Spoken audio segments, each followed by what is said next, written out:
말씀이 온 세상 만민들 흉악한 죄에서 떠나라 하시니 이 말씀 듣고서 새 생명 얻으라 이 기쁜 소식 전하세. 주 내게 부탁하시니 천사도 응모하겠네.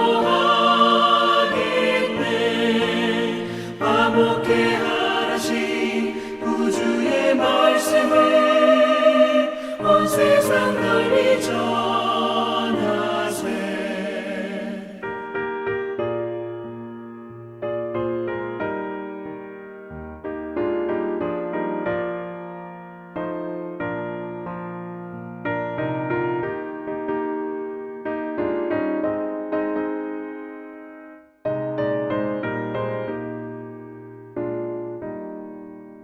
영생의 복락과 천국에 갈 길을 만 백성 알도록 나가서 전하세. 주 예수 말씀이 이 복음 전하라 우리에게 부탁하셨네. 주 내게 부탁하시니 천사도 응모하겠네. 화목해 하라신 구주의 말씀을 온 세상 널리 전하세.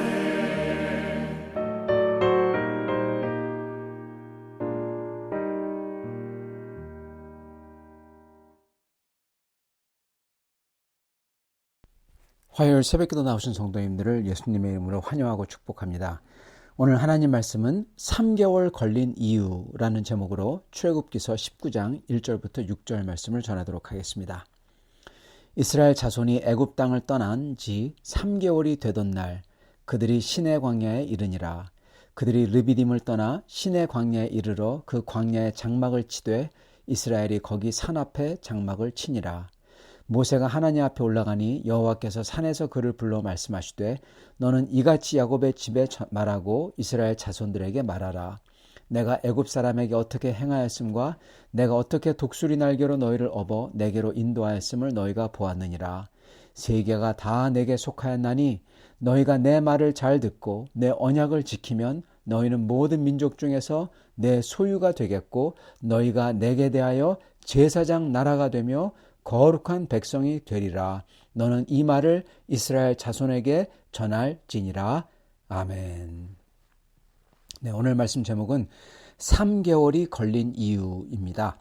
이스라엘 자손이 애굽 땅을 떠나 3개월이 되어서 겨우 시내 광야에 도착했다고 그래요.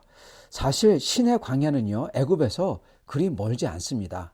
예, 사실 금방이에요. 그런데 가만히 보면은 실질적으로 말하자면은 지금 이스라엘 사람들은 가축을 전부 다 데리고 가족들을 전부 다 데리고 지금 가진 거 전부 다 가지고, 그러니까 마치 이사하는 것과 마찬가지잖아요, 그죠? 예. 이사를 어떻게 빨리 할 수가 있습니까? 예, 시간이 걸리죠. 특히 가축을 전부 다 데리고 가야 되기 때문에 가축이 갈 수 있는 거리만큼만, 너무 많이 가면은 죽을 수가 있죠. 그리고 그만큼만 가고 또 거기서 쉬어야 됩니다. 더군다나 이동할 때는요, 이 모든 사람들이 이동하는 동안에 또한 이동 후에 가서 얼마 동안 먹을 거, 마실 거 이런 거를 미리 다 준비해야 됩니다. 확보해서 짐을 다 싸야 돼요. 그렇기 때문에 시간이 많이 걸리는 거죠. 그리고 또한 이동한 다음에 그런 동안에는 거기 도착한 다음에는 얼마 동안 쉬어야 됩니다. 쉬어야지만 가축이 죽지 않고 사람들도 기력을 회복을 할 수가 있죠. 그런 다음에 또 이동해야 됐던 것입니다. 그래서 시내 광야까지 가는데 무려 석 달이나 걸렸던 것입니다. 이들이 지나온 광야는 물도 먹을 것도 구하기 어려운 사막입니다. 그래서 최단거리로 하루라도 빨리 광야를 지나서 약속의 땅 가나안 거기 가는 게 좋겠죠. 좋겠죠? 네. 그게 성공적인 출애굽의 마무리다 생각할 수가 있다는 겁니다. 그렇지만 여러분, 하나님은 그렇게 생각하지 않으신다는 겁니다, 여러분. 예, 여기에 놀라운 점이 있습니다.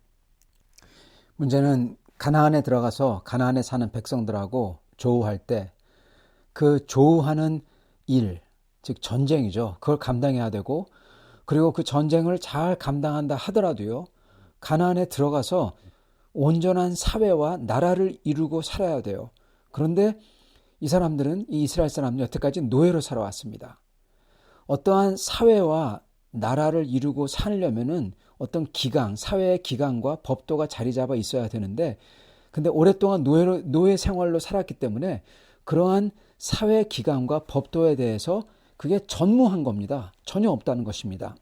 뿐만 아니라 이 사람들의 근성이, 습성이 노예 생활로 살아왔기 때문에 이 어떠한 이 사회 질서를 지킨다는 거에 대해서 개념이 있을 리가 만무합니다. 그래서 그들은 모세에게 한없이 불평하고, 그리고 자기들이 원하는 대로 요구하고, 법은 상관없는 그러한 모습을 저희가 볼 수 있는 겁니다. 그 당시 사회 기강이란요, 법을 따라서 사는 거고요. 지금도 그렇지만 특히 그 당시는 왕의 명령에 자발적으로, 자유시민이라면 그 당시에 시민 그러면은 왕의 명령, 나라의 명령에 자발적으로 충성되게 복종하는 것을 뜻했습니다. 그런데 이 사람들은 노예답게 어떻게 합니까? 무서운 사람에게는 복종해요. 그렇지만 조금이라도 무섭지 않다고 하면 자기 멋대로 행동하는 겁니다. 그리고 질서를 막 깨버립니다. 여러분, 이렇게 해서 이대로 약속의 땅 가나안에 들어간다면요, 물론 이렇게 해가지고 전쟁하면은 할 때마다 족족 패하겠죠. 전쟁이라는 결국 가서는 함께 모여서 이 발을 맞춰가지고 여와 오와 열을 맞춰가지고 싸우는 건데 그 족족 패할 것이고, 그렇지만 이긴다고 하더라도 이대로 약속의 땅에 들어간다면 사회 기강이 잡힌 사회를 이루는 게 힘들다는 겁니다. 그리고 거기 들어가서는 거기 문화에 사로잡혀가지고 노예로 살아왔으니까 그냥 있는 그대로 거기에 들어가면 거기에 맞춰가지고 사는 겁니다. 이번에는 애굽 대신에 가나안의 문화에 노예가 돼서 살기가 아주 쉬웠던 겁니다. 그러기에 이들은 주님의 법도와 주님의 사회를 이루도록 훈련되어서 익히는 시간이 필요했던 겁니다. 그렇기 때문에 긴 여정인 광야로 돌아서 간 거고, 또한 이러한 광야 생활 가운데에서 그들이 주님만 의지하도록 주님께서 훈련시키셨던 것입니다. 그래서 주님은 시내 광야에 도착하자마자 모세를 불러서 백성들에게 주님 나라의 사람들과 사회로 사는데 필요한 법도와 규정을 주시고자 하시는 거예요. 그래서 신의 산으로 부르는 겁니다. 이거를 보고 성경에서는 주님의 소유된 거룩한 백성, 제사장 나라, 이렇게 주님께서 말씀해 주십니다. 결국 이 말은 주님의 소유된 거룩한 백성과 제사장 나라라는 뜻은요, 하나님 나라의 사람으로, 그리고 하나님 나라 사회로 살기 위해서 필요한 법도를 주시겠다고 하시는 겁니다. 여러분, 사실 가만히 생각해 보면요, 저희도 이 사람들과, 이스라엘 사람들과 굉장히 비슷합니다. 아니, 마찬가지입니다. 이스라엘이 광야에서 구비구비 돌아서 약속의 땅에 들어가게 하셨듯이 하나님께서는 저희도 그렇게 하십니다. 저희도 믿고 나서요, 곧바로 하늘나라 천국으로 데려가지 않으세요. 그러면 일직선, 제일 빠른 길이잖아요. 얼마나 좋아요. 근데 하나님은 광야가 아닌 이 땅에서 살도록 하십니다. 이 광야 같은 세상에서 삥삥 돌면서 우회하면서 오랫동안 살게 하세요. 나중에 끝에 가서 천국에 들어가도록 하시는 겁니다. 그리고 그 이유는 이스라엘하고 똑같다는 거예요, 여러분. 이렇게 이 세상에서, 광야 같은 세상에서 돌게 하며 살게 하시는 이유도요, 이스라엘도 그렇듯이 구원의 여정을 위함이라는 것입니다. 그리고 이 여정의 기간 동안에 이곳 광야 같은 곳에서 이스라엘이 물이 없고 음식이 없을 때마다 어떻게 합니까? 불평하거나 아니면 주님께 나아가거나 둘 중에 하나를 해야 돼요. 그리고 그들은 항상 잘못하죠. 그러나 하나님 원하시는 것은 그럴 때마다 주님께 나아가서 주님께 받기를 원하셨던 겁니다. 여러분, 우리도 그래요. 이곳 광야 같은 곳에서 물이 없고 음식이 없고 그럴 때마다 주님께서 원하시는 것은 주님께 나아가 주님에게 받는 것을 여러분 연습하고 배우라는 겁니다. 그래서 결국 저희가 깨달아야 되는 것은 저희의 생명은 그 어떤 힘이 있는 것들, 왕이나 권력자나 돈이나 재산이나 또는 사회적 지위나 이게 전부 다 하나님을 대체하는, 하나님을 밀어내버리고 자기가 내가 힘이 있다 그러는 우상적인 것들입니다. 우상입니다, 여러분, 이게. 그래서 이런 우상이 아니라 또는 저희의 능력이나 힘 또는 저희 멋대로 하는 거, 그래서 생명을 얻는 게 아니라 오직 주 하나님이 저희를 먹여주시고 채워주신다는 것을 깨닫게 하기 위해서라는 겁니다, 여러분.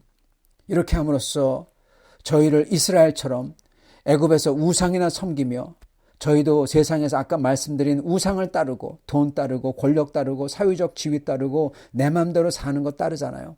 이런 것을 따르고 이런 것에 눈치 보는 그런 노예 근성이 있는 사람들인데, 이런 사람들에서 다른 사람으로 하나님의 백성으로 바꾸려고 오직 주님만을 두려워하고 주님만을 의지해서 따라서 주님에게서 얻고 주님을 높이는 사람들, 즉 주님 나라에 걸맞는 사람들로 만들기 위함인 것입니다.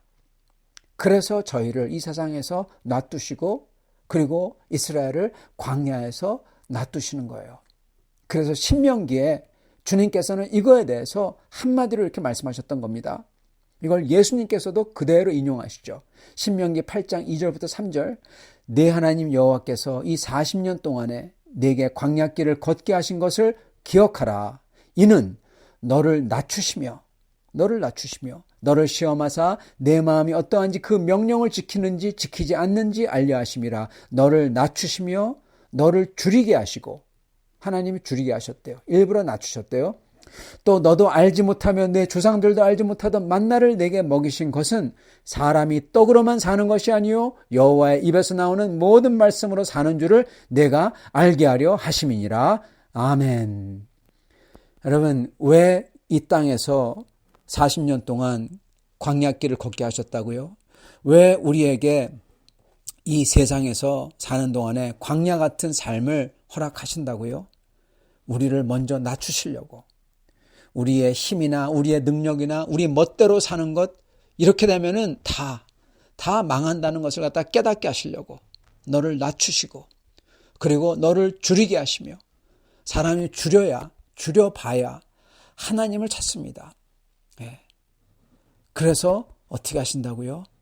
결국 사람이 떡으로만 사는 게 아니라 하나님의 입에서 나오는 말씀으로써 산다는 것, 하나님의 약속과 하나님의 위로와 하나님의 사랑과 하나님의 임재하심과 하나님의 능력으로만 우리가 산다는 겁니다. 그걸 알게 하려고 이 광야에서 뺑뺑이 돌리신다는 겁니다. 이 세상에서 저희를 살게 하신다는 겁니다. 여러분, 맞습니다. 저희는 하나님의 능력으로만 저희가 필요가 공급이 돼요. 근데 그것만이 아닙니다. 사람은요, 돈으로만 먹을 거로만 사는 게 아니에요. 사람은 사랑으로 삽니다, 여러분. 사람은 소망으로 삽니다. 여러분, 소망이 없으면, 사랑이 없으면 어떻게 됩니까? 스스로 목숨을 끊는 사람들도 있잖아요. 소망이 없으니까, 사랑이 없으니까. 여러분, 사랑이 없으면 사람은 죽습니다. 소망이 없으면 사람은 죽습니다. 여러분, 그 소망은 하나님에게서 와야 되고요. 그리고 그 사랑은 하나님이 주셔야 되는 겁니다. 저희는 참으로 저희 인생은 떡으로만 살지 않습니다. 먹을 거로만, 재물로만, 물질로만, 가진 거로만 살지 못해요. 그것들 아무 소용이 없습니다. 저희는 오직 하늘에서 내려오는 주 하나님의 위로와 주 하나님의 임재와 평화와 기쁨과 감사와 그 주 하나님의 사랑하심과 그리고 주 하나님이 주시는 소망, 그걸로 저희가 사는 겁니다. 그게 저희를 살려주고 그게 저에게 힘을 주고 저희가 힘을 내어서 용기를 내어서 이 세상을 극복하도록 만들어주는 것입니다. 하나님은 이걸 깨닫기를 원하셨던 겁니다. 우리 인생이 오직 주님에게 달려있는 것을 깨닫고 우리가 사는 것은 오직 주님의 말씀과 주님의 은혜로 인해서 사는 것이라는 것을 알기 원하셨다는 겁니다. 그리고 이걸 아는 게 주님 백성으로서 첫 발을 내딛는 것입니다. 즉 믿는 자에게 오는 광야 같은 사건은요, 나로 하여금 하나님의 백성으로 삼으시려는 훈련이라는 것입니다. 혹시 여러분 지금 광야에 계신가요? 혹시 이 광야 속에서 줄이고 그리고 하나님께서 낮추시나요? 사랑하는 성도 여러분, 하나님께서 우리를 사랑하셔서 그렇게 하시는 줄 믿으시기 바랍니다. 그리고 오직 우리 주 여호와 하나님의 입에서 나오는 모든 말씀들, 하나님의 위로하심과 하나님의 확신과 사랑과 소망을, 감사를, 기쁨을, 평화를 붙드시길 바랍니다. 이 광야가 내 신앙의 훈련장인 것을 저희가 깨달을 때 그 말씀을 붙들고 주님 앞에 설 것입니다. 그러는 사람마다 주님께서는 그 믿음대로 채워주실 것입니다. 이렇게 체험을 다 받으시는 여러분들과 저가 되기를 간절히 축원합니다. 같이 기도하겠습니다. 하나님 아버지, 감사와 찬양을 드립니다. 저희는 노예 근성이 있는 사람들로서 연약하여서 이 세상을 살며 저의 멋대로, 그리고 이 세상의 물질과 이 세상의 권력과 이 세상의 우상들에게 빠져서 저희가 사옵나이다. 주님, 그러한 저희들로 하여금 오직 하나님만이 저희에게 생명을 주신다는 것을 일깨우기 위해서 이렇게 저희를 인도하신다니 감사합니다. 주님, 이 삶 속에서 다시금 오직 저희가 주님의 말씀으로만, 주님의 말씀에서 나오는 한없는 은혜와 사랑과 위로와 격려와 그리고 감사와 그리고 소망으로서만 산다는 것을 깨닫게 하여 주시옵시고, 그 소망과 사랑과 그리고 주님의 은혜를 붙들어 이 세상에서 항상 충만하게 사는 사람들 다 되게 하여 주시옵소서. 예수 그리스도 받들어 기도 주옵나이다. 아멘.